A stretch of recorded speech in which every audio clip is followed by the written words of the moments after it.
माननीय प्रधानमंत्री जी,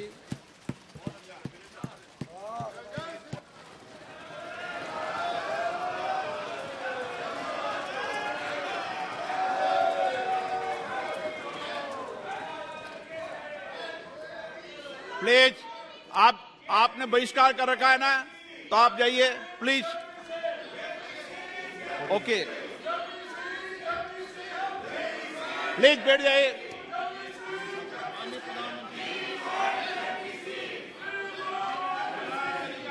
माननीय अध्यक्ष जी, एक मिनट बैठिए। क्या तरीका है बैठे बैठे नारेबाजी करने की? ये तरीका है आप लोगों का? पहले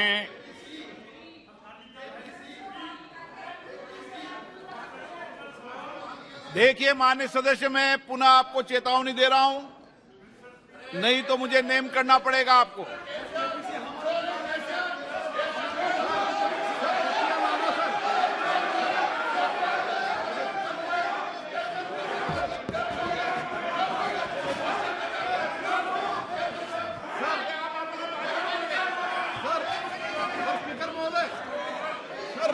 तटिया लाना बिल्कुल गलत है सर, तो उनको नेम कर दीजिए सर, हमारा आग्रह है आपसे सर। माननीय नेता, मैं आपसे आग्रह कर रहा हूं, आपके सदस्यों को समझा लिए, तख्तियां लेकर सदन में नहीं आए। आपने कहा था कि हम बहिष्कार करेंगे, तो आप अपनी बात पर कायम रहें।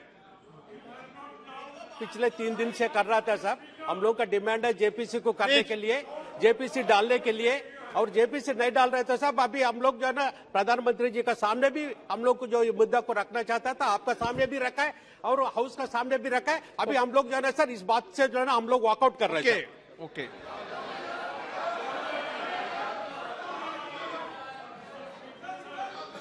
बैठ जाइए आप।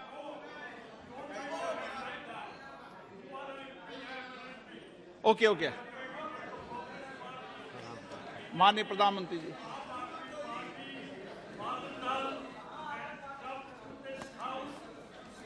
आदरणीय अध्यक्ष जी, सबसे पहले बजट पे मैं राष्ट्रपति जी के अभिभाषण पर धन्यवाद करता हूं,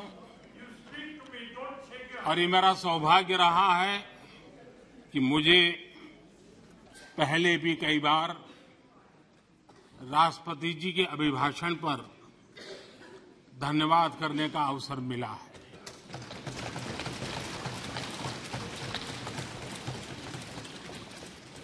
लेकिन इस बार मैं धन्यवाद के साथ साथ राष्ट्रपति महोदया जी का अभिनंदन भी करना चाहता हूं।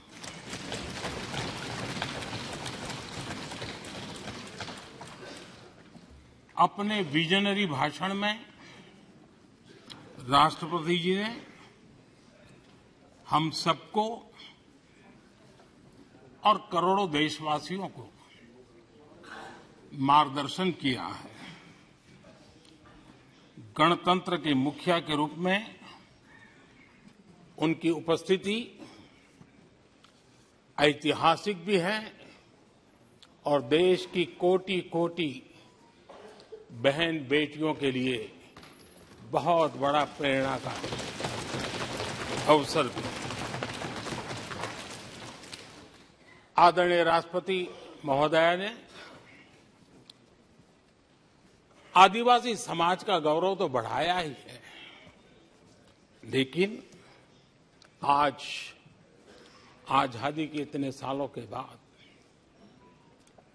आदिवासी समाज में जो गौरव की अनुभूति हो रही है, उनका जो आत्मविश्वास बढ़ा है,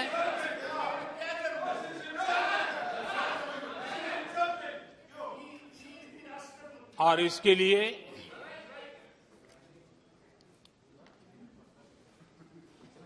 ये सदन भी और देश भी उनका आभारी हूं। राष्ट्रपति जी के भाषण में संकल्प से सिद्धि तक की यात्रा का बहुत बढ़िया तरीके से एक खाका खींचा गया। एक प्रकार से देश को अकाउंट भी दिया गया, इंस्पिरेशन भी दिया गया।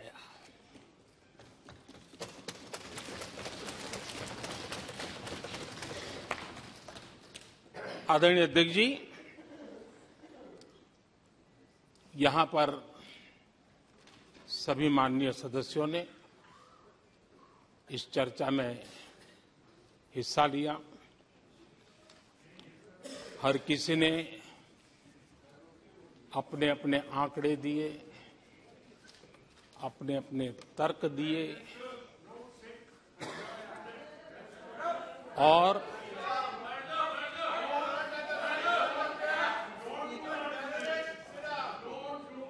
अपनी रुचि, प्रवृत्ति, प्रकृति के अनुसार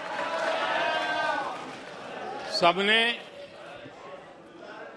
अपनी बातें रखी और जब इन बातों को गौर से सुनते हैं, उसे समझने का जब प्रयास करते हैं, तो ये भी ध्यान में आता है कि किसकी कितनी क्षमता है, किसकी कितनी योग्यता है, किसकी कितनी समझ है और किसका क्या इरादा है। ये सारी बातें प्रकट होती ही हैं और देश भली भांति तरीके से उसका मूल्यांकन भी करता है। मैं चर्चा में शामिल सभी माननीय सदस्यों का हृदय से आभार व्यक्त करता हूं, लेकिन मैं देख रहा था कल कुछ लोगों के भाषण के बाद पूरा इकोसिस्टम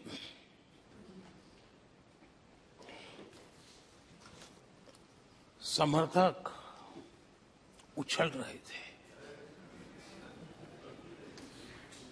और खुश होकर के कहने लगे, ये हुई है। सदस्य, मैं अंतिम बार बोल रहा हूं, आप सीट पर बैठे बैठे नहीं बोले, आप वरिष्ठ सदस्य हैं और कोई शब्दों को नहीं, गलत। आप चुप रहिए, नो नो,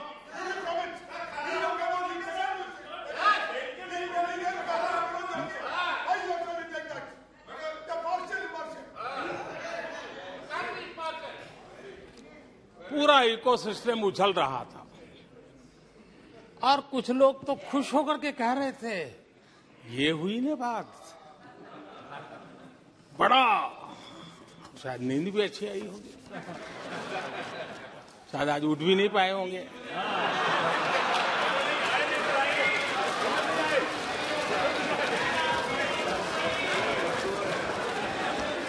और ऐसे लोगों के लिए कहा गया है, बहुत अच्छे ढंग से कहा गया है, ये कह कर के हम, ये कह कर हम दिल को बहला रहे हैं, ये कह के हम दिल को बहला रहे हैं, वो अब चल चुके हैं, वो अब चल चुके हैं, वो अब आ रहे हैं। माननीय अध्यक्ष जी, जब राष्ट्रपति जी का भाषण हो रहा था, कुछ लोग कन्नी भी काट गए और एक बड़े नेता महामहिम राष्ट्रपति जी का अपमान भी कर चुके हैं। जनजातीय समुदाय के प्रति, आप जनजातीय समुदाय के प्रति प्लीज प्लीज प्लीज आपको पूरा नफरत भी मौका दिखाई प्लीज दी है प्लीज और हमारे जनजातीय समाज के प्रति उनकी सोच क्या है। देखिए, सदन सदन के तरीके से चलेगा। आप लोग बोले थे, सबने सुना था, कोई डिस्टर्बेंस नहीं हो। नो, गलत। लेकिन जब इस प्रकार की बातें टीवी के सामने कही गई तो भीतर पड़ा हुआ जो नफरत का भाव था, जो सच, वो बाहर आके ही रह गया। ये खुशी है। ठीक है, बाद में चिट्ठी लिख करके बचने की कोशिश तो की गई है। माननीय अध्यक्ष जी, जब राष्ट्रपति जी के भाषण पर चर्चा मैं सुन रहा था तो मुझे लगा कि बहुत सी बातों को मौन रह कर भी स्वीकार किया गया है। यानी एक प्रकार से सबके भाषण में सुनता था तब लगा कि राष्ट्रपति जी के भाषण के प्रति किसी को इतराज नहीं है, किसी ने उसकी आलोचना नहीं की। भाषण की हर बात, अब देखिए क्या कहा है राष्ट्रपति जी ने, मैं उन्हीं के शब्द कोट करता हूं। राष्ट्रपति जी ने अपने भाषण में कहा था, जो भारत कभी अपनी अधिकांश समस्याओं के समाधान के लिए दूसरों पर निर्भर था, वही आज दुनिया की समस्याओं के समाधान का माध्यम बन रहा है। राष्ट्रपति जी ने यह भी कहा था, जिन मूल सुविधाओं के लिए देश की एक बड़ी आबादी ने दशकों तक इंतजार किया, वे इन वर्षों में उसे मिली है। बड़े बड़े घोटालों, सरकारी योजनाओं में भ्रष्टाचार की जिन समस्याओं से देश मुक्ति चाहता था, वह मुक्ति अब देश को मिल रही है। पॉलिसी पैरालिसिस की चर्चा से बाहर आकर आज देश और देश की पहचान तेज विकास और दूरगामी दृष्टि से लिए गए फैसलों के लिए हो रही है। ये पैराग्राफ जो मैं पढ़ रहा हूं, वो राष्ट्रपति जी के भाषण के पैराग्राफ को मैं कोट कर रहा हूं। और मुझे आशंका थी कि ऐसी बातों पर यहां जरूर इतराज करने वाले तो कुछ लोग निकलेंगे, वो विरोध करेंगे, ऐसा कैसे बोल सकते हैं राष्ट्रपति। लेकिन मुझे खुशी है, किसी ने विरोध नहीं किया, सबने स्वीकार किया, सबने स्वीकार किया।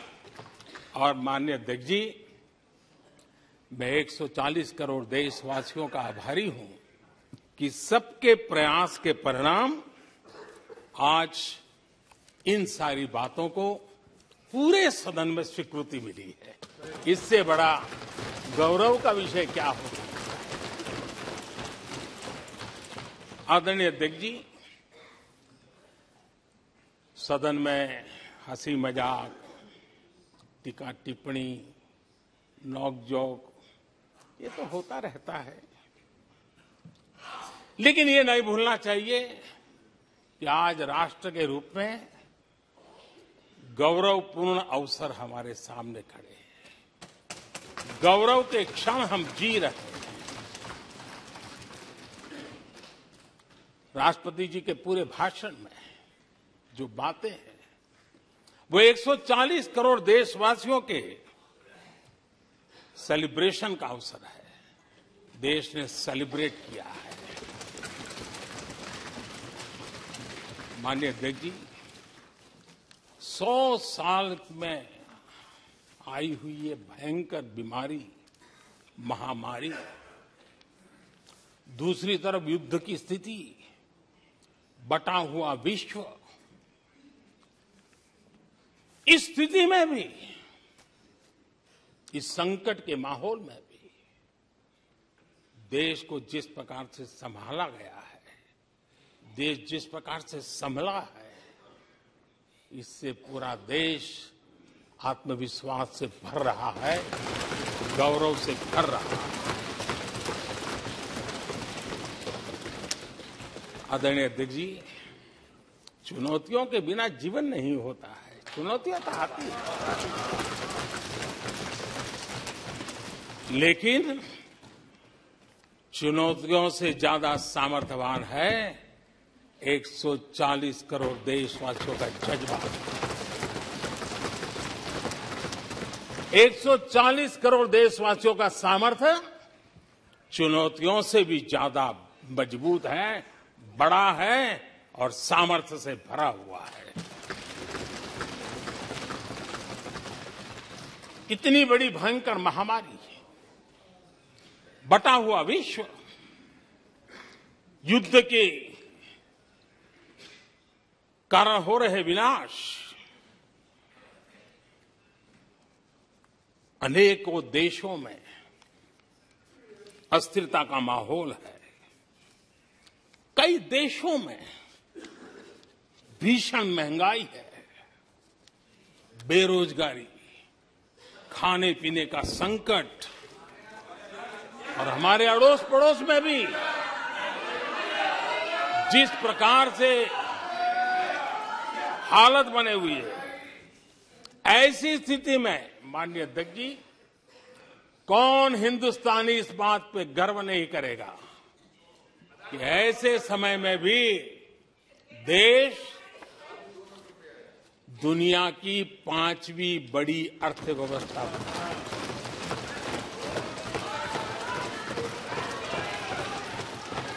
आज पूरे विश्व में भारत को लेकर के पॉजिटिविटी है, एक आशा है, भरोसा है। और माननीय अध्यक्ष जी, ये भी खुशी की बात है कि आज भारत को विश्व के समृद्ध देश ऐसे G20 समूह की अध्यक्षता का अवसर भी मिला। ये देश के लिए गर्व की बात है, ये देश के लिए गर्व की बात है, 140 करोड़ देशवासियों के लिए गौरव की बात है। लेकिन मुझे लगता है, पहले मुझे नहीं लगता था, लेकिन अभी लग रहा है शायद इससे भी कुछ लोगों को दुख हो रहा है। 140 करोड़ देशवासियों में किसी को दुख नहीं हो सकता है। वो आत्मनिरीक्षण करे, वो कौन लोग हैं जिसको इसका भी दुख हो रहा है। माननीय अध्यक्ष जी,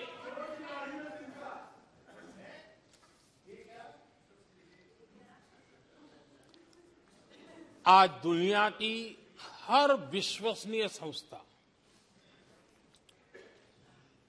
सारे एक्सपर्ट्स जो वैश्विक प्रवाहों को बहुत गहराई से अध्ययन करते हैं,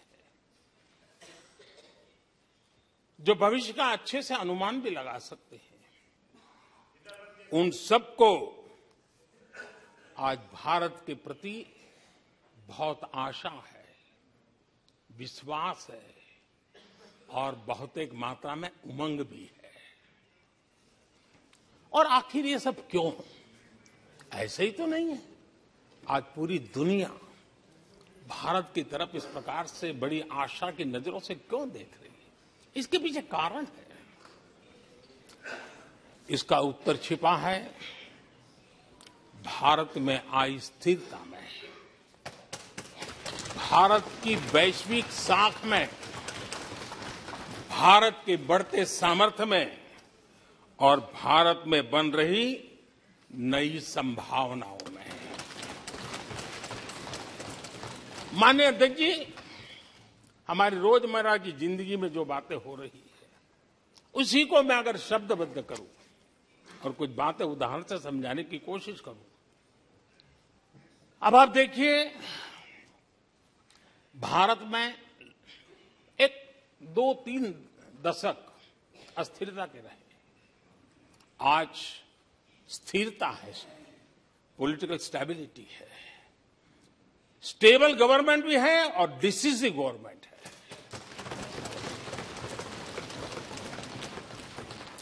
और उसका भरोसा स्वाभाविक होता है। एक निर्णायक सरकार, एक पूर्ण बहुमत से चलने वाली सरकार, वो राष्ट्रहित में फैसले लेने का सामर्थ्य रखती है। और ये वो सरकार है, रिफॉर्म आउट ऑफ कंपल्सन नहीं, रिफॉर्म आउट ऑफ कन्विक्शन हो रहे हैं। और हम इस मार्ग पर हटने वाले नहीं, हम चलते रहेंगे। देश को समय की मांग के अनुसार जो चाहिए वो देते रहेंगे। माननीय अध्यक्ष जी, एक और उदाहरण की तरफ मैं जाना चाहूंगा। इस कोरोना काल में मेड इन इंडिया वैक्सीन तैयार हुई। भारत ने दुनिया का सबसे बड़ा वैक्सीनेशन अभियान चलाया। और इतना ही नहीं, अपने करोड़ों नागरिकों को मुफ्त वैक्सीन के टीके लगाए। इतना ही नहीं, 150 से ज्यादा देशों को इस संकट के समय हमने जहां जरूरत थी वहां दवाई पहुंचाई, जहां जरूरत थी वहां वैक्सीन पहुंचाई। और आज विश्व के कई देश हैं जो भारत के विषय में इस बात पर बड़े गौरव से विश्व के मंच पर धन्यवाद करते हैं, भारत का गौरवगान करते हैं। उसी प्रकार से तीसरे एक पहलू की तरफ ध्यान देते हैं। इसी संकट काल में आज भारत का डिजिटल इंफ्रास्ट्रक्चर, जिस तेजी से डिजिटल इंफ्रास्ट्रक्चर ने अपनी एक ताकत दिखाई है, एक आधुनिकता की तरफ बदलाव किया है, पूरा विश्व इसका अध्ययन कर रहा है। मैं पिछले दिनों G20 समिट में बाली में था।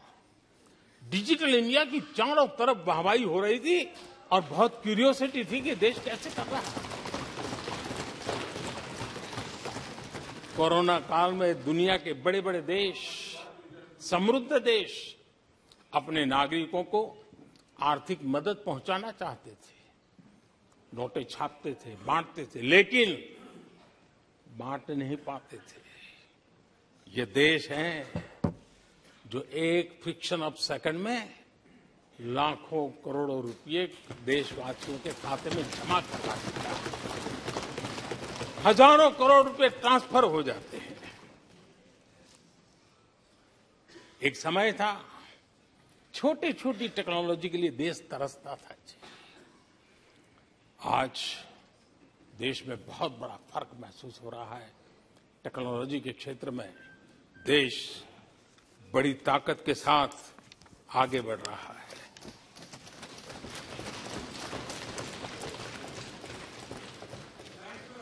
कोविन, दुनिया के लोग अपने वैक्सीनेशन का सर्टिफिकेट भी दे नहीं पाते जी। आज वैक्सीन लो, हमारे मोबाइल फोन पर हमारा सर्टिफिकेट दूसरी सेकंड पे अवेलेबल है। ये ताकत हमने दिखाई है। माननीय अध्यक्ष जी, भारत में नई संभावनाएं हैं। दुनिया को सशक्त वैल्यू और सप्लाई चेन, उसमें आज पूरी दुनिया ने, कोरोना कालखंड ने सप्लाई चेन के मुद्दे पर दुनिया को हिला के रख दिया है। आज भारत उस कमी को पूरने की ताकत के साथ आगे बढ़ रहा है। कईयों को ये बात समझना बहुत देर लग जाएगी। भारत आज इसी दिशा में एक मैन्युफैक्चरिंग हब के रूप में उभर रहा है और दुनिया भारत की समृद्धि में अपनी समृद्धि देख रही है। माननीय अध्यक्ष जी, निराशा में डूबे हुए कुछ लोग इस देश की प्रगति को स्वीकार ही नहीं कर पा रहे हैं। उन्हें भारत के लोगों की उपलब्धियां नहीं दिखती है। अरे 140 करोड़ देशवासियों के पुरुषार्थ और प्रयास का परिणाम है, जिसके कारण आज दुनिया में डंका बजना शुरू हुआ है। उन्हें भारत के लोगों के पुरुषार्थ और परिश्रम से प्राप्त उपलब्धियां उनको नजर नहीं आ रही हैं। माननीय अध्यक्ष जी, पिछले 9 वर्ष में भारत में 90,000 स्टार्टअप्स और आज स्टार्टअप की दुनिया में हम दुनिया में तीसरे नंबर पर पहुंच गए। एक बहुत बड़ा स्टार्टअप इकोसिस्टम आज देश के टायर 2, टायर 3 सिटीज में भी पहुंच चुका है। हिंदुस्तान के हर कोने में पहुंचा है। भारत के युवा सामर्थ्य की पहचान बनता जा रहा है। माननीय अध्यक्ष जी, इतने कम समय में और कोरोना के विकट कालखंड में 108 यूनिकॉर्न बने हैं और एक यूनिकॉर्न का मतलब होता है उसकी वैल्यू 6-7 हजार करोड़ से ज्यादा होती है। ये इस देश के नौजवानों ने करके दिखाया। माननीय अध्यक्ष जी, आज भारत दुनिया में मोबाइल मैन्युफैक्चरिंग में दुनिया में दूसरा बड़ा देश बन गया है। घरेलू विमान यात्री डोमेस्टिक एयर ट्रैफिक में आज विश्व में हम तीसरे नंबर पर पहुंच चुके हैं। एनर्जी कंजम्पशन प्रगति के एक मानदंड माना जाता है। आज भारत एनर्जी कंजम्पशन में दुनिया में एक कंज्यूमर के रूप में तीसरे नंबर पर हम पहुंच चुके हैं। रिन्यूएबल एनर्जी की कैपेसिटी में हम दुनिया में चौथे नंबर पर पहुंच चुके हैं। स्पोर्ट्स कभी हमारी कोई पूछ नहीं होती थी, कोई पूछता नहीं था। आज स्पोर्ट्स की दुनिया में हर स्तर पर भारत के खिलाड़ी अपना रुतबा दिखा रहे हैं, अपना सामर्थ्य दिखा रहे हैं। एजुकेशन समेत हर क्षेत्र में आज भारत आगे बढ़ रहा है। पहली बार, माननीय अध्यक्ष जी, गर्व होगा, पहली बार हायर एजुकेशन में एनरोलमेंट वालों की संख्या 4 करोड़ से ज्यादा हो गई। इतना ही नहीं, बेटियों की भी भागीदारी बराबर होती जा रही है।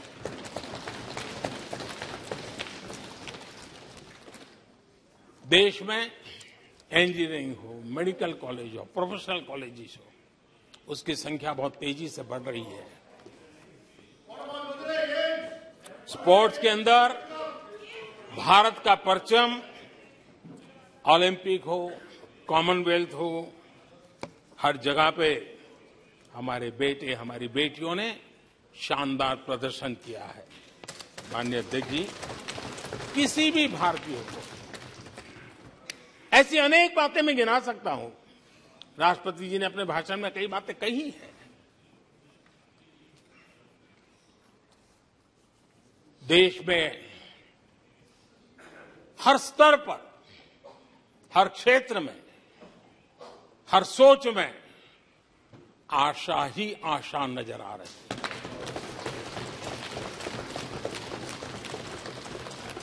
एक विश्वास से भरा हुआ देश है, सपने और संकल्प लेकर के चलने वाला देश है। लेकिन यहां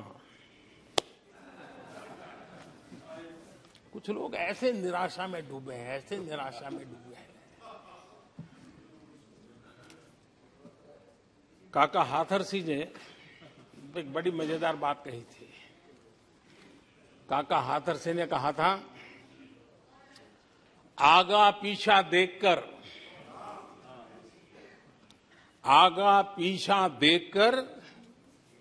क्यों होते गमगीन,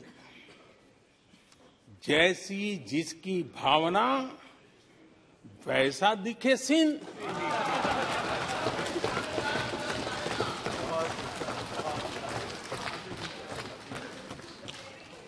आदरणीय अध्यक्ष जी, आखिर ये निराशा भी ऐसे नहीं आई है। इसके पीछे कारण है। एक तो जनता का हुक्म, बार बार हुक्म, लेकिन साथ साथ इस निराशा के पीछे जो अंतर मन में पड़ी हुई चीज है, जो चैन से सोने नहीं देती है, और क्या है? पिछले 10 साल में 2014 के पहले 2004 से 14 भारत की अर्थव्यवस्था खस्ता हाल हो गई। निराशा नहीं होगी तो क्या होगा? 10 साल में महंगाई डबल डिजिट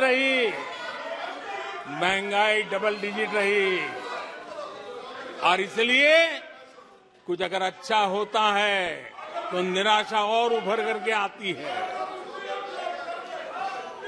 और जिन्होंने बेरोजगारी दूर करने के वादे किए थे,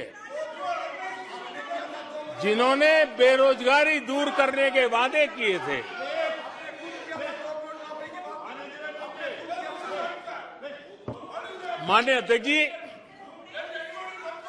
एक बार जंगल में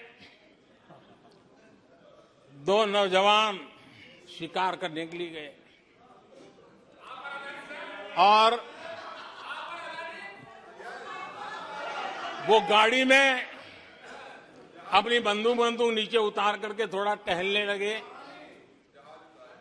उन्होंने सोचा कि थोड़ा अभी आगे चलना है तो थोड़ा जरा हाथ पैर ठीक कर ले,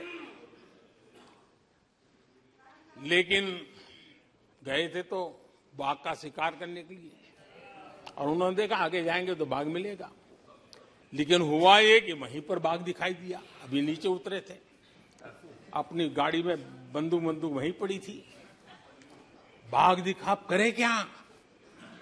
तो उन्हें लाइसेंस दिखाया कि मेरे पास बंदूक का लाइसेंस है।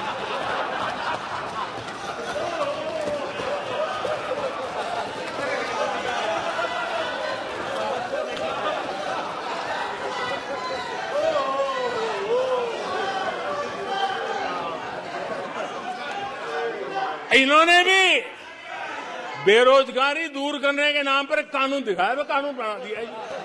अरे देखो, कानून बना दिया है। ये इनके तरीके से पल्ला झाड़ दिया। 4 से 14 आजादी के इतिहास में सबसे घोटालों का दशक रहा, सबसे घोटाला।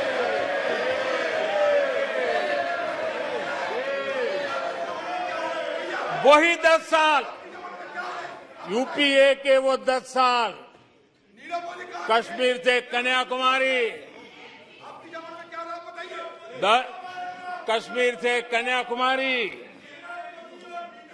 भारत के हर कोने में आतंकवादी हमलों का सिलसिला चलता रहा।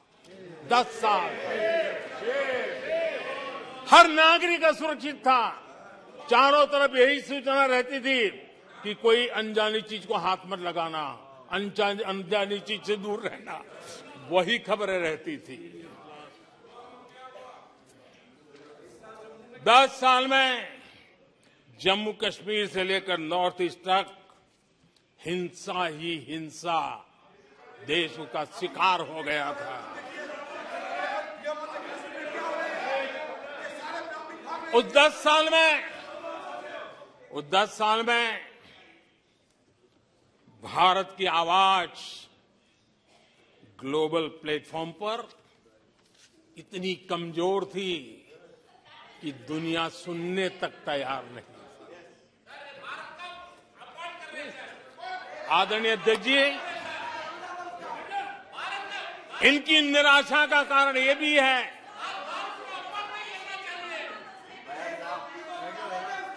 आज जब देश की क्षमता का परिचय हो रहा है, 140 करोड़ देशवासियों का सामर्थ्य खिल रहा है, खुल करके सामने आ रहा है।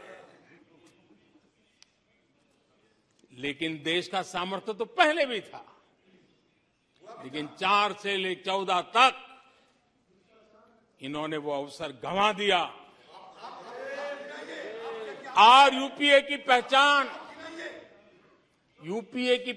बन गई, हर मौके को मुसीबत में पलट दिया, हर मौके को मुसीबत में पलट दिया। जब टेक्नोलॉजी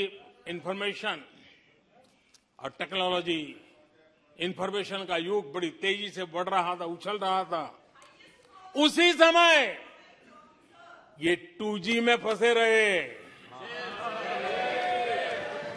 मौका मुसीबत में। सिविल न्यूक्लियर डील हुआ। जब सिविल न्यूक्लियर डील की चर्चा थी, तब ये कैश फॉर वॉट में फंसे रहे। ये खेल चले। आदरणीय अध्यक्ष जी, 2010 में कॉमनवेल्थ गेम्स हुए। भारत को दुनिया के सामने, भारत की युवा सामर्थ्य को प्रस्तुत करना एक बहुत बड़ा अवसर था, लेकिन फिर मौका मुसीबत में, और CWG घोटाले में पूरा देश दुनिया में बदनाम हो गया। आदरणीय अध्यक्ष जी,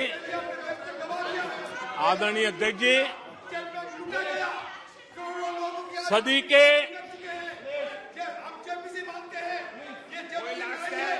के दूसरे दशक में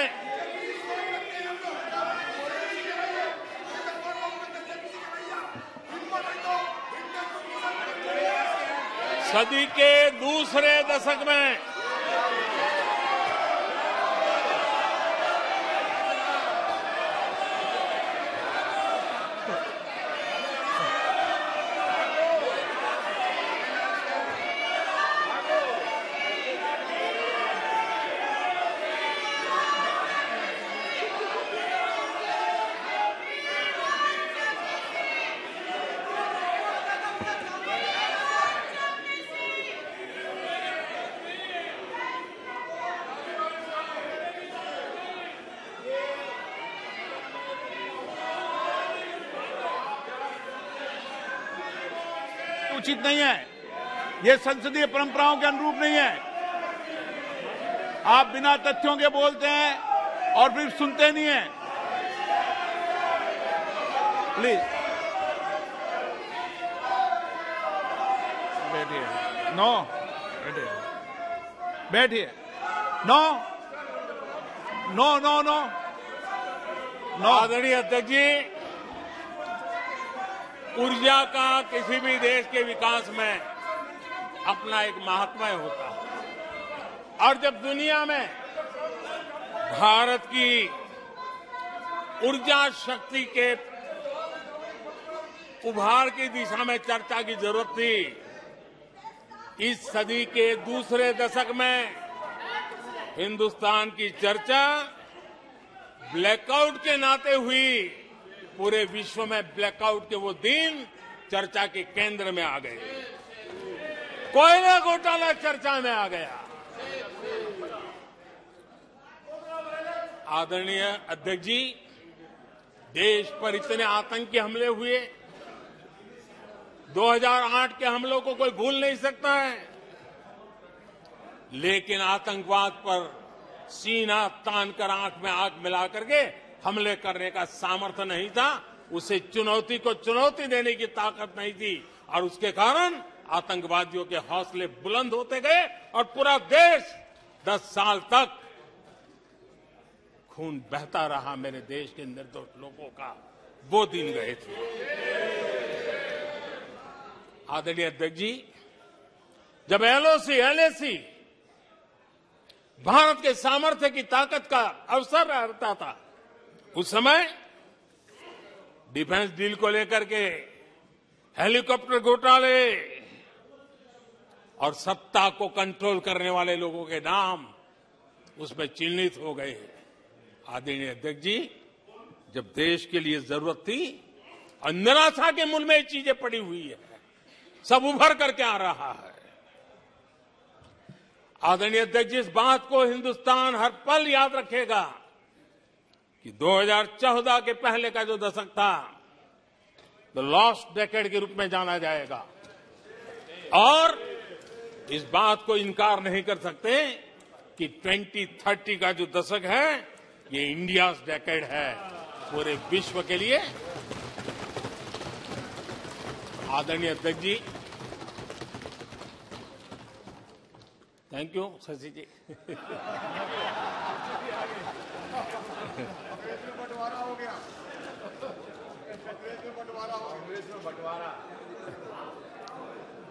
आदरणीय अध्यक्ष जी,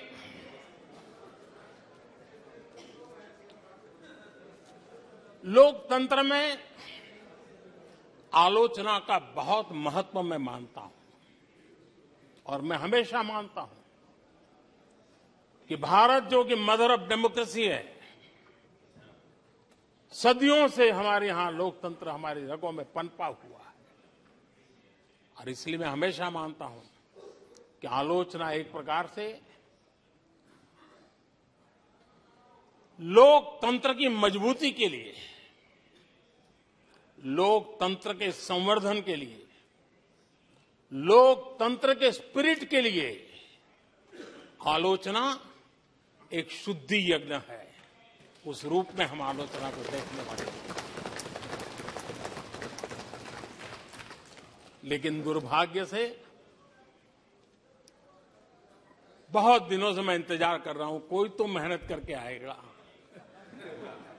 कोई तो एनालिसिस करके कोई आलोचना करेगा ताकि देश को कुछ लाभ हो। लेकिन 9 साल आलोचना ने आरोपों में गंवा दिए जिन्होंने, सिवाय आरोप, गाली गलौज, कुछ भी बोल दो, इसके सिवाय कुछ नहीं किया। गलत आरोप। और हाल ये चुनाव हार जाओ, ईवीएम खराब, दे दो गाली। चुनाव हार जाओ, चुनाव आयोग को गाली दे दो। क्या तरीका है? अगर कोर्ट में फैसला पक्ष में नहीं आया तो सुप्रीम कोर्ट को गाली दे दो, उसकी आलोचना कर दो। अगर भ्रष्टाचार की जांच हो रही है, अगर भ्रष्टाचार की जांच हो रही है,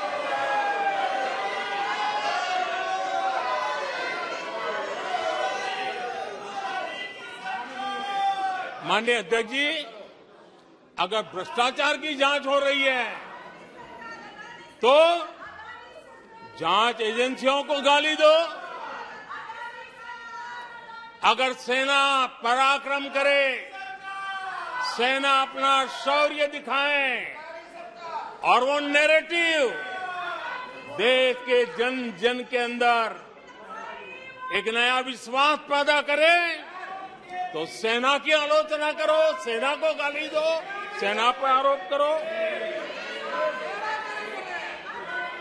कभी आर्थिक देश की प्रगति की खबरें आए, आर्थिक प्रगति की चर्चा हो, विश्व के सारे संस्थान भारत के आर्थिक गौरवगान करे, तो यहां से निकलो, आरबीआई को गाली दो, भारत के आर्थिक संस्थानों को गाली दो।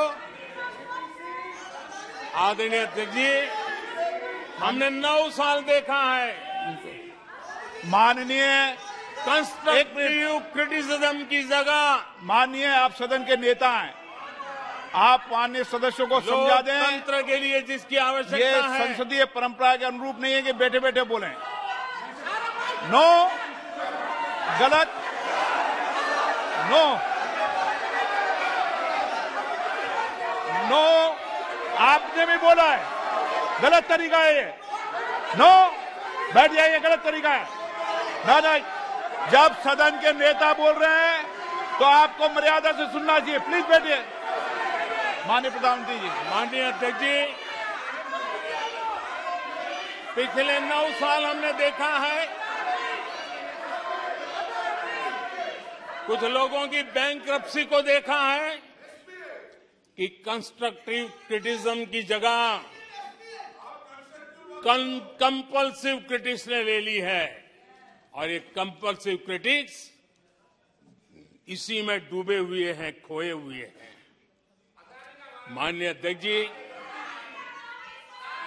सदन में भ्रष्टाचार की जांच करने वाली एजेंसियों के बारे में बहुत कुछ कहा गया, और मैंने देखा कि बहुत सारे विपक्ष के लोग इस विषय में सुर मिला रहे थे। मिले मेरा तेरा सुर।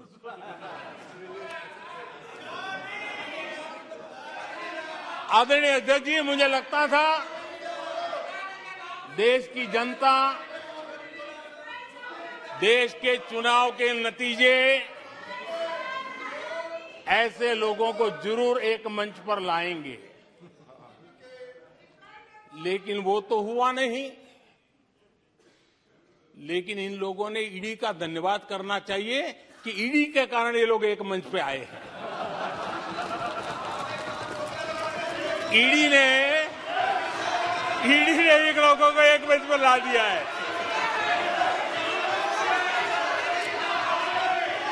और इसलिए जो काम देश के मतदाता नहीं कर पाए,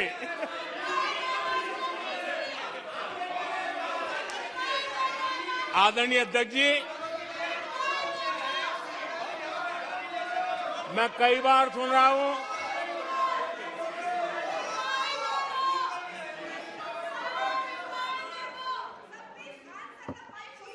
माननीय अध्यक्ष जी, मैं कई बार सुन रहा हूं यहां कुछ लोगों को हार्वर्ड स्टडी का बड़ा क्रेज है। हार्वर्ड स्टडी है, बड़ा क्रेज है। कोरोना काल में ऐसा ही कहा गया था, और कांग्रेस ने कहा था कि भारत की बर्बादी पर हार्वर्ड में केस स्टडी होगी, ऐसा कहा था।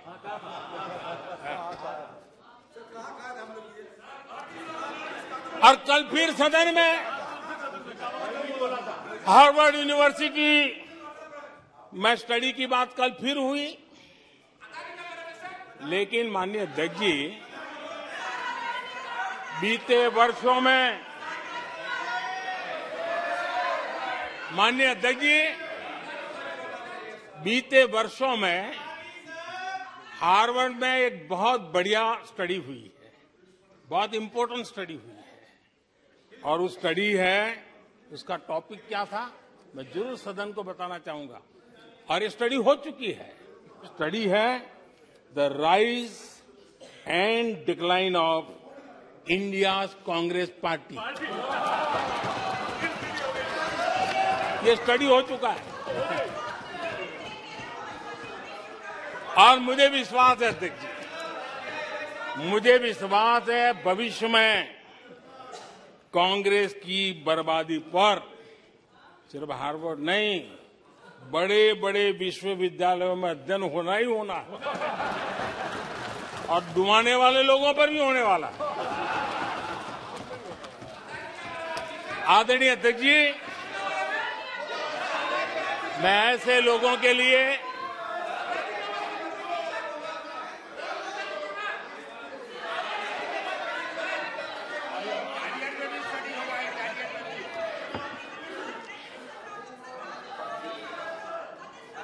आदरणीय अध्यक्ष जी, इस प्रकार के लोगों के लिए दुष्यंत कुमार ने बहुत बढ़िया बात कही है और दुष्यंत कुमार ने जो कहा है बहुत फिट बैठता है। उन्होंने कहा है तुम्हारे पांव के नीचे, तुम्हारे पांव के नीचे कोई जमीन नहीं, तुम्हारे पांव के नीचे कोई जमीन नहीं। कमाल ये है कि फिर भी तुम्हें यकीन नहीं।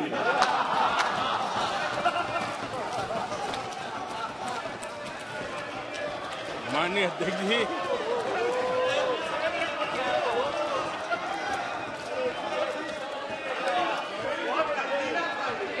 आदरणीय अध्यक्ष जी,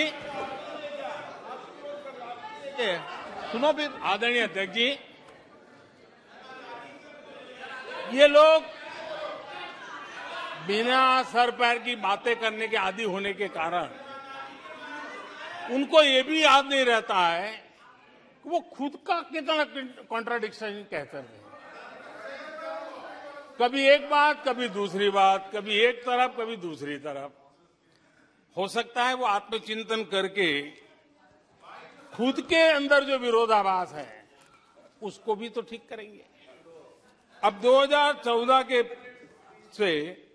2014 से ये लगातार कोस रहे हैं, हर मौके पर कोस रहे हैं, भारत कमजोर हो रहा है, भारत की कोई सुनने को तैयार नहीं है, भारत की दुनिया में कोई वजूद नहीं रहा, न जाने क्या क्या कहा। और अब क्या कह रहे हैं? अब कह रहे हैं कि भारत इतना मजबूत हो गया है कि दूसरे देशों को दबकाकर फैसले करवा रहा है।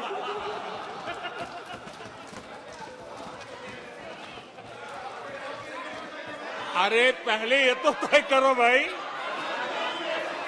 कि भारत कमजोर हुआ है कि मजबूत हुआ है।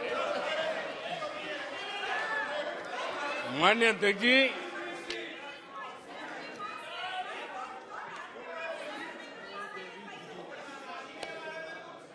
माननीय अध्यक्ष जी, कोई भी जीवंत संगठन होता है, अगर एक जीवंत व्यवस्था होती है, जो जमीन से जुड़ी हुई व्यवस्था होती है, वे जनता जनार्दन में क्या चलता है लोगों के अंदर उसका चिंतन करता है, उससे कुछ सीखने की कोशिश करता है और अपनी राह भी समय रहते हुए बदलता रहता है। लेकिन जो अहंकार में डूबे होते हैं, जो बस सब कुछ हम ही को ज्ञान है, सब हमारा ये सही सही है, ऐसी जो सोच में जीते हैं, उनको लगता है कि मोदी को गाली देकर के ही हमारा रास्ता निकलेगा। मोदी पर झूठे अनाप शनाप कीचड़ उछाल करके ही रास्ता निकलेगा। अब 22 साल बीत गए, वो गलतफहमी पाल करके बैठे हुए हैं।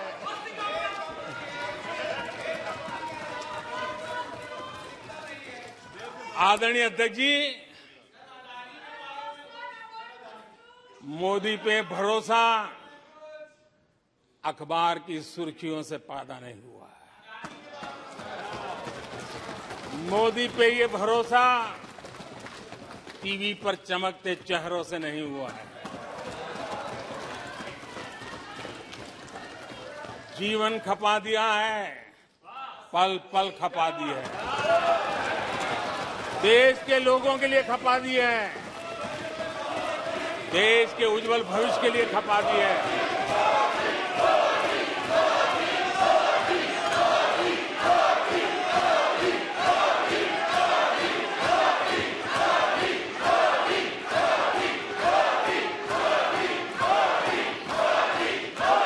आदरणीय अध्यक्ष जी, आदरणीय अध्यक्ष जी,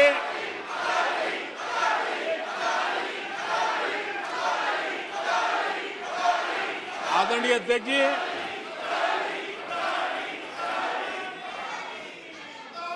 जो देशवासियों का मोदी पर भरोसा है, ये इनकी समझ के दायरे से बाहर है और समझ के दायरे से भी काफी ऊपर है।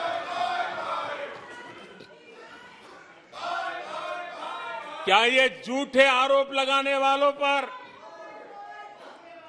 मुफ्त राशन प्राप्त करने वाले मेरे देश के 80 करोड़ देशवासी क्या कभी उन पर भरोसा करेंगे क्या? आदरणीय अध्यक्ष जी, one nation one ration card देश भर में कहीं पर भी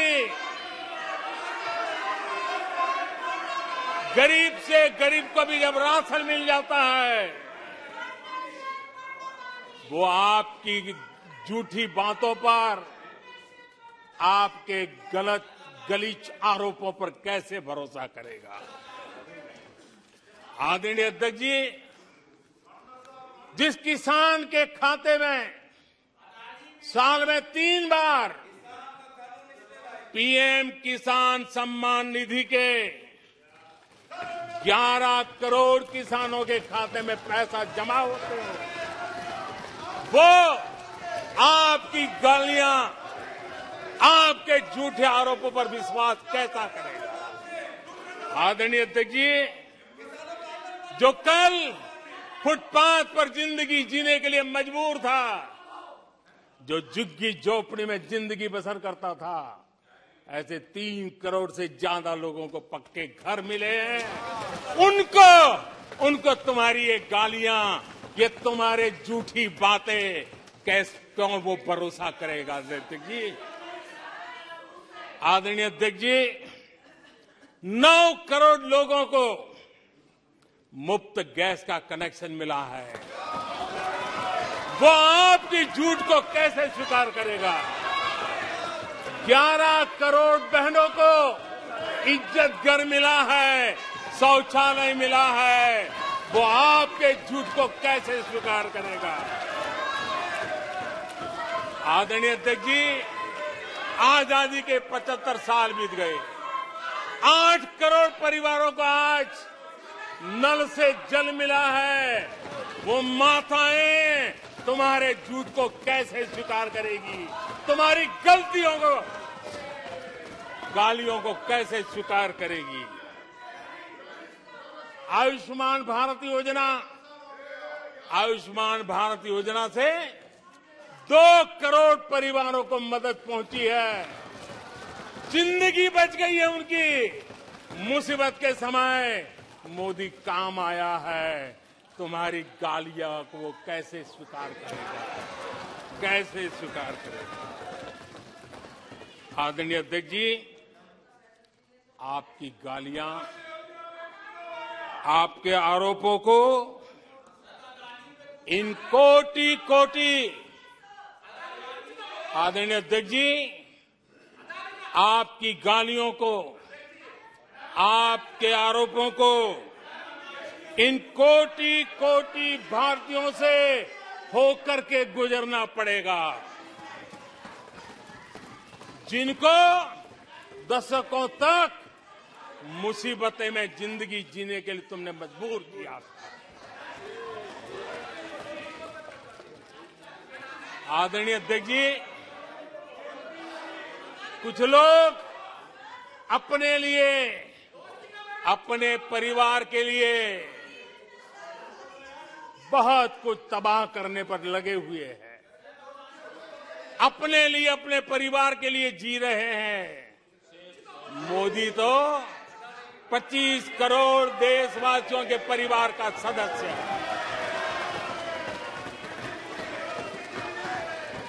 आदरणीय अध्यक्ष जी, 140 करोड़ देशवासियों के आशीर्वाद, ये मेरा सबसे बड़ा सुरक्षा कवच है। और गालियों के शस्त्र से, झूठ के शस्त्रास्त्रों से इस सुरक्षा कवच को कभी तुम भेद नहीं सकते हो। वो विश्वास का सुरक्षा कवच है और इन शस्त्रों से तुम कभी भेद नहीं सकते हो। आदरणीय अध्यक्ष जी,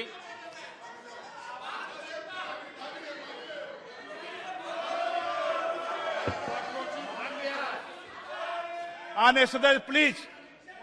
नहीं, ये तरीका उचित नहीं है आपका, कोई तरीका उचित नहीं है। नो, इस तरीके से सदन नहीं चलेगा, मैं आपको बता देता हूं। नो, तरीका गलत है। बैठिए बैठिए। क्या सदन है, संसद है? बैठकर टिप्पणी करते हैं। सदन के नेता बोलते हैं जब कुछ शांत रखा करो, मर्यादा रखा करो चीजों की।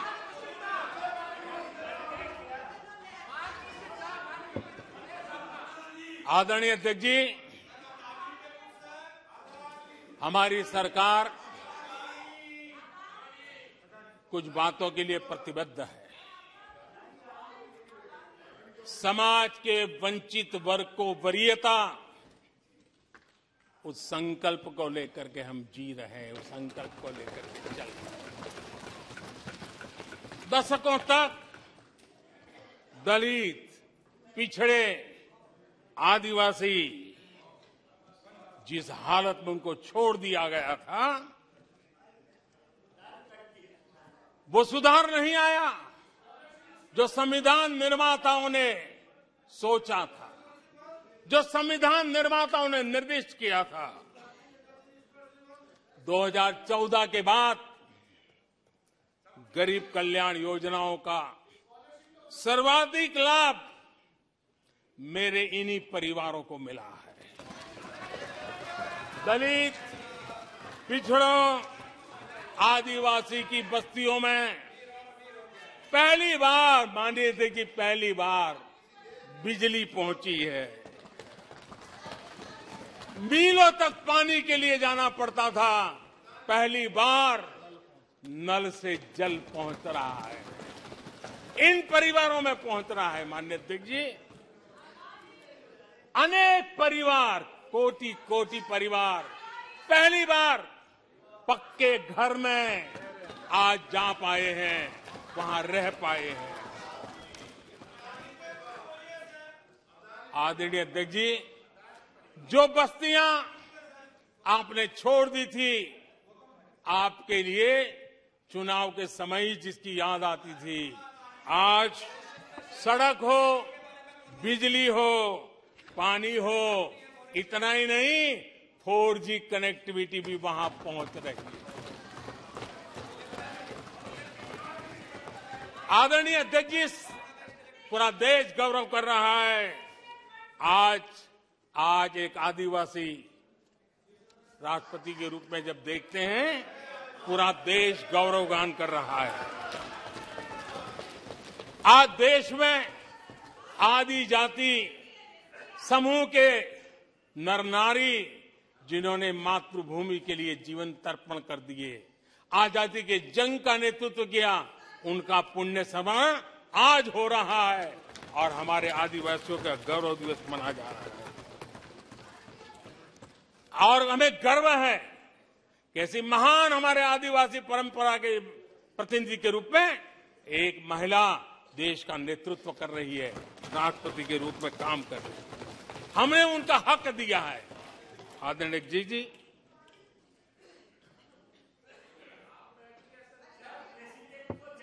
आदरणीय अध्यक्ष जी, हम पहली बार देख रहे हैं,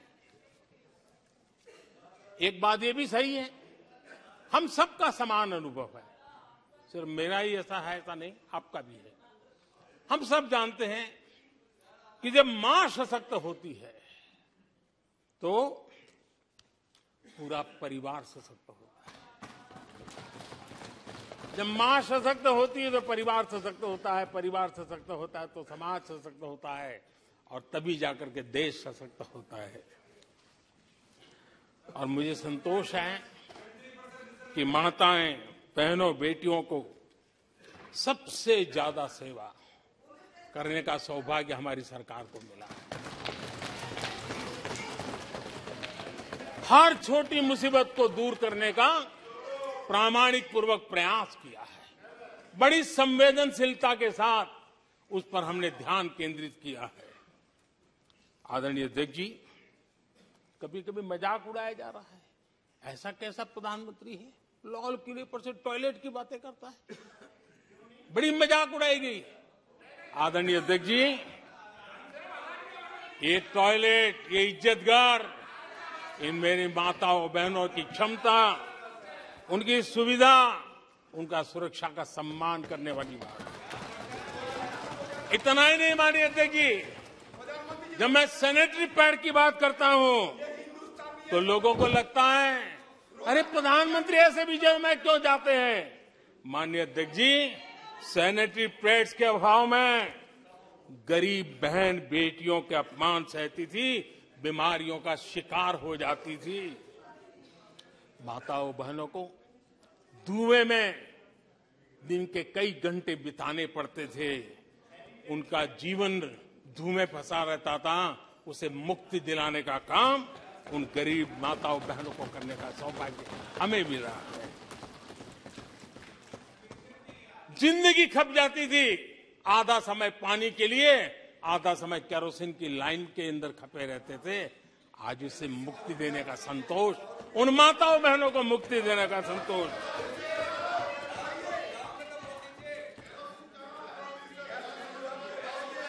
माननीय अध्यक्ष जी, जो पहले चलता था अगर वैसा ही हम चलने देते, शायद कोई हमें सवाल भी नहीं पूछता कि मोदी जी ये क्यों नहीं किया, वो क्यों नहीं किया, क्योंकि देश को आपने ऐसी स्थिति में ला दिया था कि इससे बाहर निकल ही नहीं सकता था। वैसी निराशा में देश को झोंक कर रखा हुआ था। हमने उज्ज्वला योजना से धुएं से मुक्ति दिलाई, जल जीवन से पानी दिया, बहनों के सशक्तिकरण के लिए काम किया। 9 करोड़ बहनों को सेल्फ हेल्प ग्रुप, स्वयं सहायता समूह से जोड़ना, माइनिंग से लेकर के डिफेंस तक, आज माताओं बहनों को, बेटियों को अवसर खोल दिए हैं। ये खोलने का काम हमारी सरकार ने किया है। आदरणीय अध्यक्ष जी, इस बात को हम याद करें, वोट बैंक की राजनीति ने देश के सामर्थ्य को कभी कभी बहुत बड़ा गहरा धक्का पहुंचाया है, और उसी का परिणाम है कि देश में जो होना चाहिए, जो समय पे होना चाहिए था, उस पर काफी देर हो गई। आप देखिए, मध्यम वर्ग, लंबे समय तक मध्यम वर्ग को पूरी तरह नकार दिया गया, उसकी तरफ देखा तक नहीं गया। एक प्रकार से वो मान के चला कि हमारा कोई नहीं, अपने ही बलबूते पर जो हो सकता है करते चलो। वो अपनी पूरी शक्ति बेचारा खपा देता था। लेकिन हमारी सरकार, एनडीए सरकार ने मध्यम वर्ग की ईमानदारी को पहचाना है, उन्हें सुरक्षा प्रदान की है, और आज हमारा परिश्रमी मध्यम वर्ग देश को नई ऊंचाई पर ले जा रहा है। सरकार के विभिन्न योजनाओं से मध्यम वर्ग को कितना लाभ हुआ है, माननीय अध्यक्ष जी, मैं उदाहरण देता हूं। 2014 से पहले जीबी डेटा, क्योंकि आज युग बदल चुका है, ऑनलाइन दुनिया चल रही है, हर एक के हाथ में मोबाइल पड़ा हुआ है, कुछ लोगों के जेब फटे हुए हो तो भी मोबाइल तो होता ही है। आदरणीय अध्यक्ष जी, 2014 के पहले जीबी डेटा की कीमत 250 रुपया थी, आज सिर्फ 10 रुपया, आज सिर्फ 10 रुपया। आदरणीय अध्यक्ष जी, एवरेज हमारे देश में एक नागरिक एवरेज 20 जीबी का उपयोग करता है। अगर उस हिसाब को मैं लगाऊं तो एवरेज एक व्यक्ति का 5,000 रुपया बचता है। आदरणीय अध्यक्ष जी, 5,000 रुपया बचता है। आदरणीय अध्यक्ष जी, जन औषधि स्टोर आज पूरे देश में आकर्षण का कारण बने हैं, क्योंकि मध्यम वर्ग का परिवार, उसको अगर परिवार में सीनियर सिटीजन है, डायबिटीज जैसी बीमारी है, तो 1,000, 2,000, 2,500, 3,000 की दवाई हर महीना लेनी पड़ती है। जन औषधि केंद्र में जो दवाई बाजार में 100 रुपए में मिलती है, जन औषधि में 10 रुपए 20 रुपए में मिलती है, आज 20,000 करोड़ रुपया मध्यम वर्ग का जन औषधि के कारण बचा है। माननीय अध्यक्ष जी, हर मध्यम वर्गीय परिवार की एक सपना रहता है खुद का घर बने, और अर्बन इलाके में होम लोन के लिए बड़ी व्यवस्था करने का काम हमने किया, और रेरा का कानून बनाने के कारण जो कभी इस प्रकार के तत्व मध्यम वर्ग की मेहनत की कमाई को सालों तक डुबो कर रख देते थे, उसमें से मुक्ति दिला करके उसको एक नया विश्वास देने का काम हमने किया, और उसके कारण खुद का घर बनाने की उसकी सहूलियत बढ़ गई है। आदरणीय अध्यक्ष जी, हर मध्यम वर्गीय परिवार को अपने बच्चों के भविष्य के लिए, उसके उच्च शिक्षा के लिए उसके मन में रहता है, मंसूबा रहता है। वो चाहता है आज जितनी मात्रा में मेडिकल कॉलेजेस हो, इंजीनियरिंग कॉलेज हो, प्रोफेशनल कॉलेजों की संख्या बढ़ाई गई है, सीटें बढ़ाई गई हैं, उसने मध्यम वर्ग के एस्पिरेशन को बहुत उत्तम तरीके से एड्रेस किया है। उसको विश्वास होने लगा है कि उनके बच्चों का उज्जवल भविष्य निर्धारित है। आदरणीय अध्यक्ष जी, देश को आगे बढ़ाना है तो भारत को आधुनिकता की तरफ गए बिना कोई चारा नहीं, और समय की मांग है कि अब समय नहीं गंवा सकते, और इसलिए हमने इंफ्रास्ट्रक्चर की तरफ बहुत बड़ा ध्यान दिया है। और ये भी माने स्वीकार रखा, भारत की एक जमाने में पहचान थी गुलामी के कालखंड के पहले,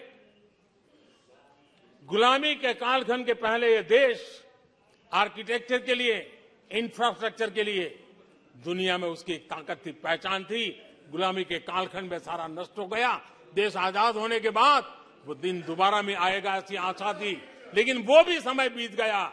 जो होना चाहिए था, जिस गति से होना चाहिए, जिस स्केल से होना चाहिए था, वो हम नहीं कर पाए। आज उसमें बहुत बड़ा बदलाव इस दशक में देखा जा रहा है।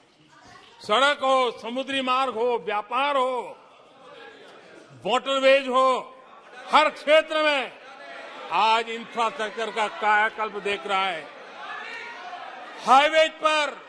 हाईवे पर रिकॉर्ड निवेश हो रहा है। माननीय अध्यक्ष जी, दुनिया भर में आज चौड़ी सड़कों की बात होती थी, भारत में चौड़ी सड़कें, हाईवे, एक्सप्रेसवे आज देश की नई पीढ़ी देख रही है। भारत में वैश्विक स्तर के अच्छे हाईवे, एक्सप्रेस दिखे, इस दिशा में हमारा काम है। पहले रेलवे इंफ्रास्ट्रक्चर अंग्रेजों ने जो देकर के गए, उसी पर भी हम बैठे रहे, उसी को हमने अच्छा मान लिया, गाड़ी चलती थी। आदरणीय अध्यक्ष जी, वो समय था, आदरणीय अध्यक्ष जी, वो समय था जिस प्रकार से अंग्रेजों छोड़ करके गए थे, उसी भाव में जीते रहे। और रेलवे की पहचान क्या बन गई थी? रेलवे यानी धक्का मुक्की, रेलवे यानी एक्सीडेंट, रेलवे यानी लेट लतीफ। यही यानी एक स्थिति थी। लेट लतीफ में एक कहावत बनी गई थी, रेलवे यानी लेट लतीफी। एक समय था हर महीने एक्सीडेंट होने वाली घटनाएं बार बार आती थी। एक समय था एक्सीडेंट एक किस्मत बन गई थी। लेकिन अब ट्रेनों के अंदर वंदे भारत की मांग, हर एमपी चिट्ठी लिखता है, मेरे यहां वंदे भारत चालू करो। आज रेलवे स्टेशनों का कायाकल्प हो रहा है, आज एयरपोर्ट का कायाकल्प हो रहा है। 70 साल में 70 एयरपोर्ट, 70 साल में 70 एयरपोर्ट, 9 साल में 70 एयरपोर्ट। देश में वाटरवेज भी बन रहा है। आज वाटरवेज पर ट्रांसपोर्टेशन हो रहा है। आदरणीय अध्यक्ष जी, देश आधुनिकता की तरफ बढ़े, इसके लिए आधुनिक इंफ्रास्ट्रक्चर को बल देते हुए, आदरणीय अध्यक्ष जी, मैंने जीवन में, सार्वजनिक जीवन में 4-5 दशक मुझे हो गए, और मैं हिंदुस्तान के गांवों से गुजरा हुआ इंसान, 4-5 दशक तक उसमें से एक लंबा कालखंड परिव्राजक के रूप में बिताया है। हर स्तर के परिवारों से बैठने उठने का, बात करने का अवसर मिला और इसलिए भारत के हर भूभाग को समाज की हर भावना से परिचित हूं और मैं इसके आधार पर कह सकता हूं और बड़े विश्वास से कह सकता हूं कि भारत का सामान्य मानवी पॉजिटिविटी से भरा हुआ है। सकारात्मकता उसके स्वभाव का, उसके संस्कार का हिस्सा है। भारतीय समाज नेगेटिविटी को सहन कर लेता है, स्वीकार नहीं करता। ये उसकी प्रकृति नहीं। भारतीय समुदाय का स्वभाव खुशमिजाज है, स्वप्नशील समाज है, सत्कर्म के रास्ते पर चलने वाला समाज है, सृजन कार्य से जुड़ा हुआ समाज है।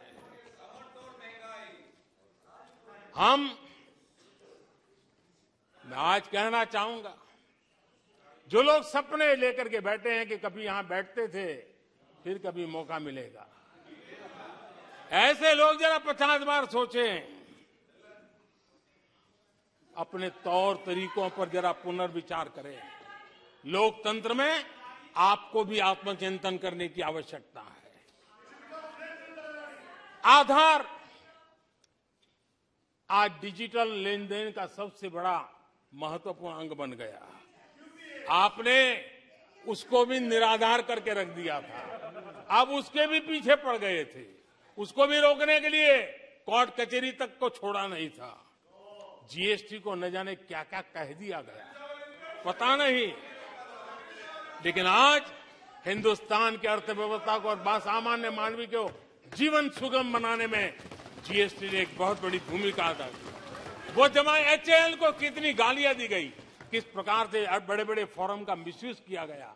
आज एशिया का सबसे बड़ा हेलीकॉप्टर बनाने वाला हब बन चुका है, जहां से तेजस हवाई जहाज सैकड़ों की संख्या में बन रहे हैं। भारतीय सेना के हजारों करोड़ रुपए का ऑर्डर आज एचएएल के पास है। भारत के अंदर आज वाइब्रेंट डिफेंस इंडस्ट्री आगे आ रही है। आज भारत डिफेंस एक्सपोर्ट करने लगा है।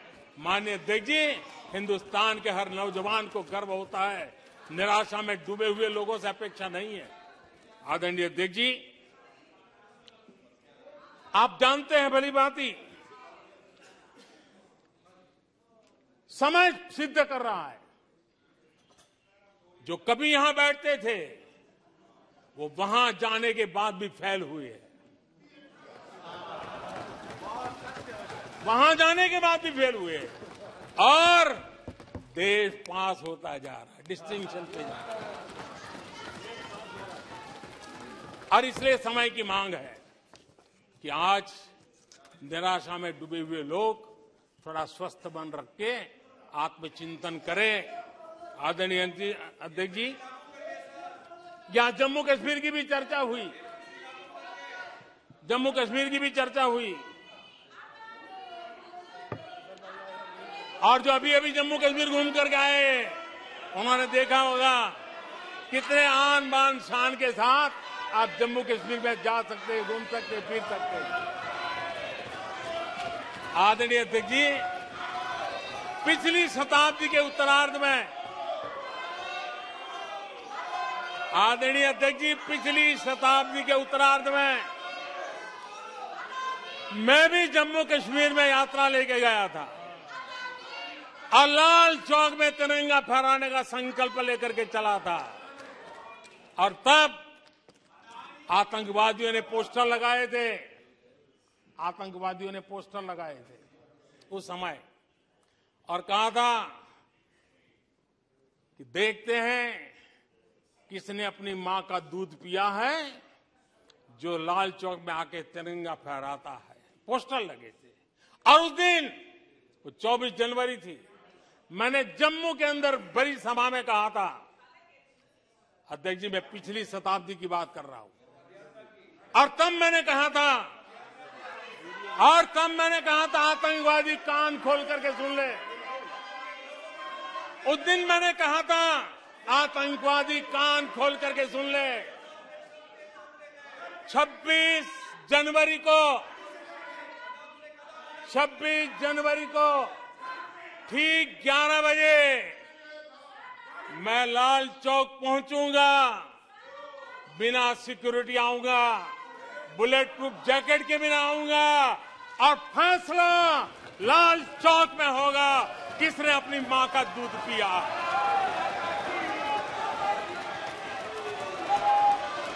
वो समय था माननीय अध्यक्ष जी। और जब श्रीनगर के लाल चौक में तिरंगा फहराया, उसके बाद मैंने मीडिया के लोग पूछने लगे। मैंने कहा था कि आमतौर पर तो 15 अगस्त और 26 जनवरी को जब भारत का तिरंगा लहराता है तो भारत के आयुध, भारत के बारूद सलामी देते हैं, आवाज करके देते हैं। मैंने कहा आज जब मैं लाल चौक के अंदर तिरंगा फहरा हूं, दुश्मन देश का बारूद भी सलामी कर रहा है, गोलियां चला रहा था, बंदूकें बम फोड़ रहा था। आदरणीय अध्यक्ष जी, आज जो शांति आई है, आज चैन से जा सकते हैं, सैकड़ों की तादाद में जा सकते हैं। ये माहौल और पर्यटन की दुनिया में कई दशकों के बाद सारे रिकॉर्ड जम्मू कश्मीर ने तोड़े हैं। आज जम्मू कश्मीर में लोकतंत्र का उत्सव मनाया जा रहा है। आदरणीय अध्यक्ष जी, आज जम्मू कश्मीर में हर घर तिरंगा का सफल कार्यक्रम होते हैं। मुझे खुशी है, कुछ लोग हैं जो कभी कहते थे तिरंगे से शांति बिगड़ने का खतरा लगता था। कुछ लोगों को ऐसा कहते थे कि तिरंगे से जम्मू कश्मीर में शांति बिगड़ने का खतरा लगता था। वक्त देखिए, वक्त का मजा देखिए, अब वो भी तिरंगा यात्रा में शरीक हो गए।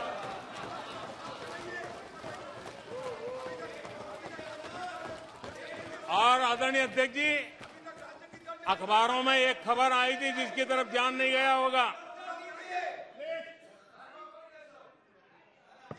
आदरणीय अध्यक्ष जी, उसी समय अखबारों में एक खबर आई थी कि क्योंकि लोग टीवी में चमकने की कोशिश में लगे थे, लेकिन उसी समय श्रीनगर के अंदर दशकों बाद थिएटर हाउसफुल चल रहे थे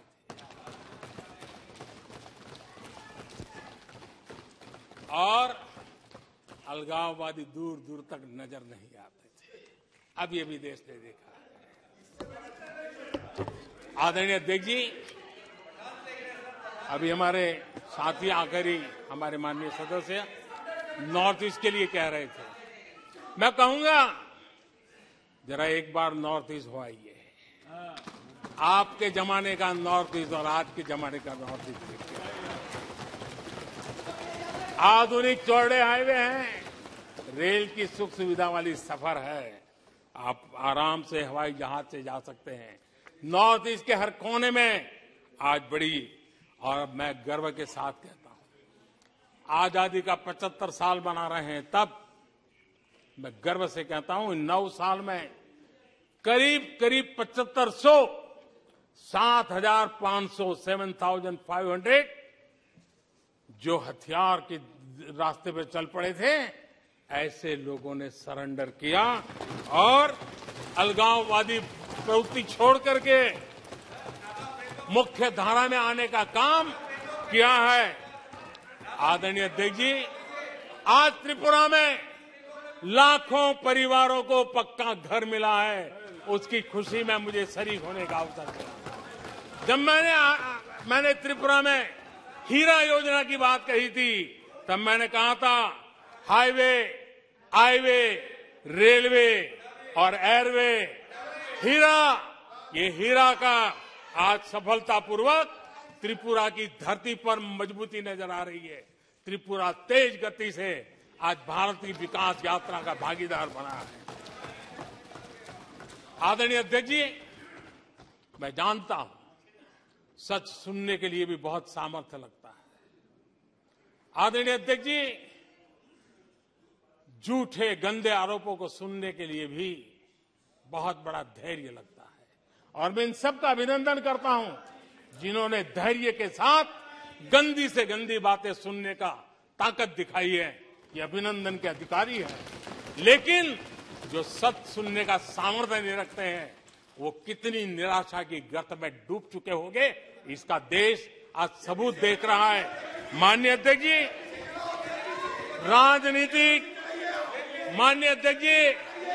राजनीतिक मतभेद हो सकते हैं, विचारधाराओं में मतभेद हो सकते हैं, लेकिन ये देश अजरा अमर है। आओ हम चल पड़े 2047 आजादी के 100 साल मनाएंगे, एक विकसित भारत बना के रहेंगे, एक सपना लेकर के चले, एक संकल्प लेकर के चले, पूरे सामर्थ्य के साथ चले। और जो लोग बार बार गांधी के नाम पर रोटी खिलाते हैं, उनको मैं कहना चाहता हूं, एक बार गांधी को पढ़ ले, एक बार महात्मा गांधी को पढ़े। महात्मा गांधी ने कहा था, अगर आप अपने कर्तव्यों को पालन करोगे तो दूसरे के अधिकारों की रक्षा उसमें निहित है। आज कर्तव्य और अधिकार के बीच में भी लड़ाई देख रहे हैं। ऐसी नासमझी शायद देश ने पहली बार देखी होगी। और इसलिए माननीय अध्यक्ष जी, मैं फिर एक बार आदरणीय राष्ट्रपति जी को अभिनंदन करता हूं, राष्ट्रपति जी का धन्यवाद करता हूं और देश आज यहां से एक नए उमंग, नए विश्वास, नए संकल्प के साथ चल पड़ा है। बहुत बहुत धन्यवाद। धन्यवाद। प्रस्ताव पर सदस्यों के अनेक संशोधन प्रस्तुत प्रस्ताव किए गए। सभा की सहमति हो तो